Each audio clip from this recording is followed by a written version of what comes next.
So right in this section, we want to focus on like a relatively new area of policy when you consider the age of our country, and it's this idea of income security. Hotly debated right now, huge issue in this presidential election. Do people have a right to guaranteed income?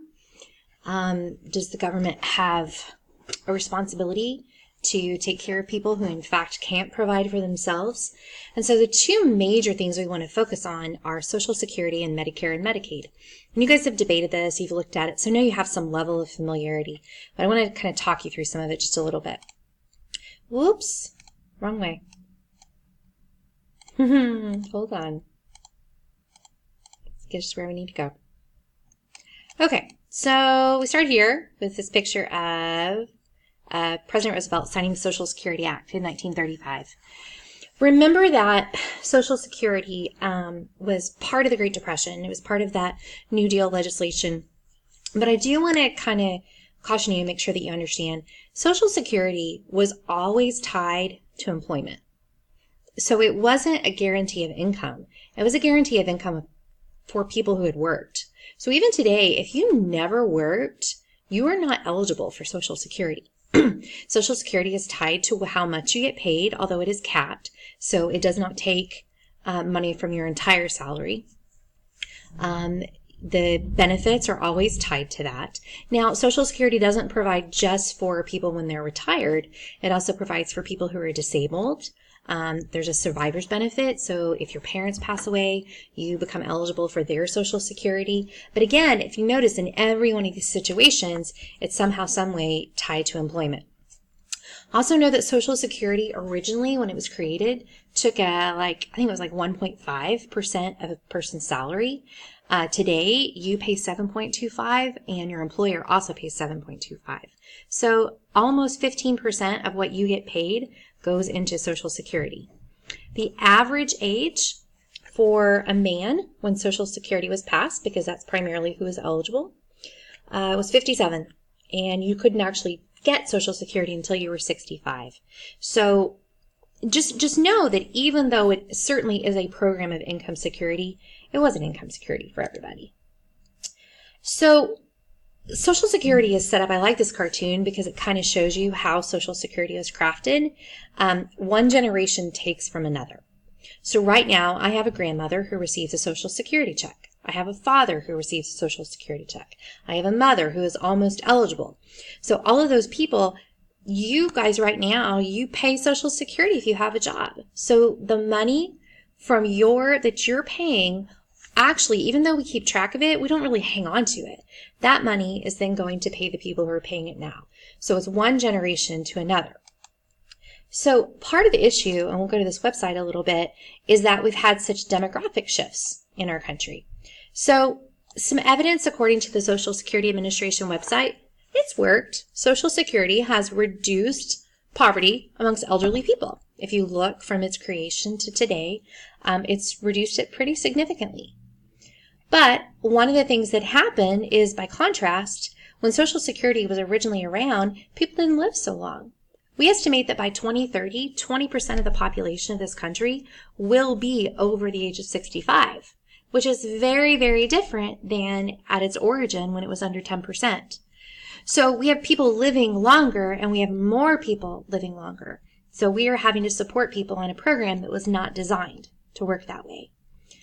So if you think about the cartoon that I showed you, where people are paying ahead, in 1960, for every person that took out Social Security, so who was getting a Social Security benefit, 5 people paid into the program.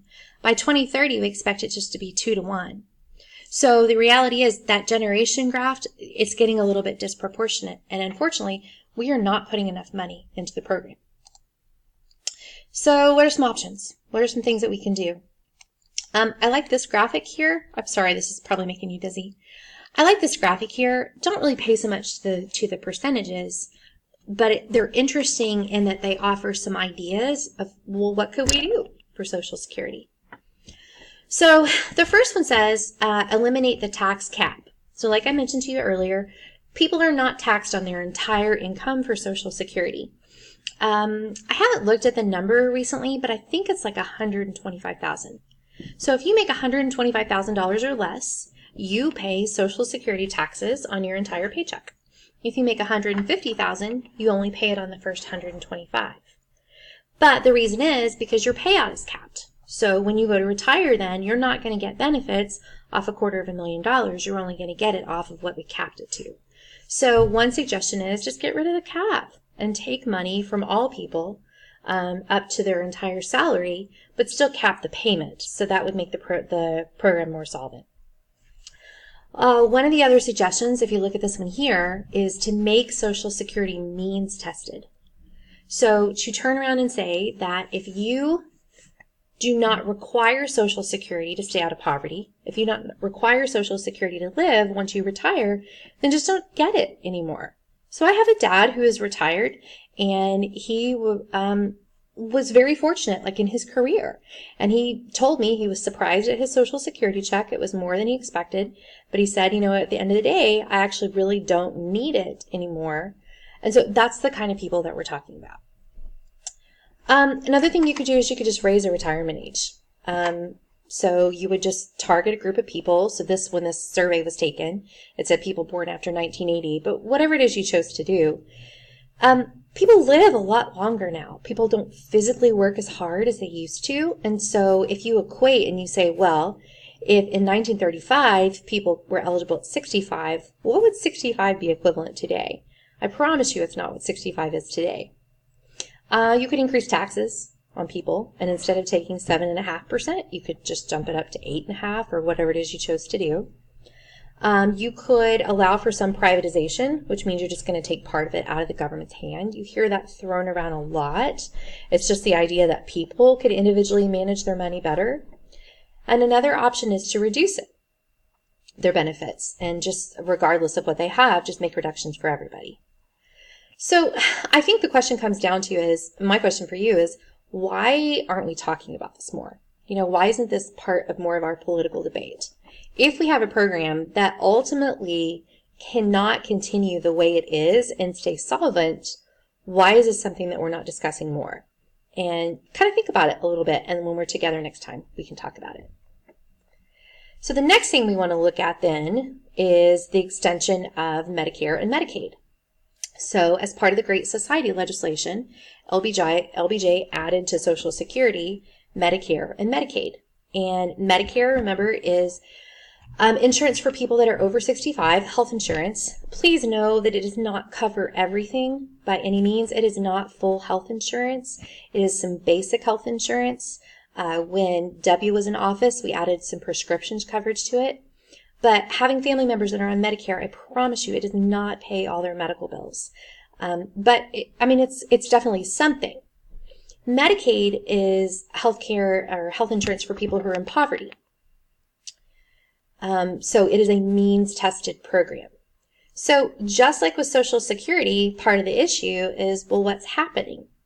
So if you look at projections in terms of our percentage of the budget, so in the year 2000, you can kind of see where Medicare and Medicaid spending was. And this is an older image, but it still kind of works. By 2035, we expect that close to 10% of our budget goes just to pay for Medicare and Medicaid. Why? Because people live longer, because our population has grown. I also think we have, kind of like new medications and new opportunities, like the medical industry, as it evolves and changes, the expenses and things just they tend to change, right? So like with everything, when we talk about our budget, we have a lot of entitlements.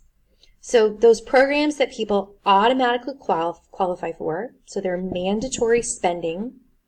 And as the people who qualify for these programs, as those parts of our population continue to grow, what they end up doing is impacting the discretionary parts of our budget.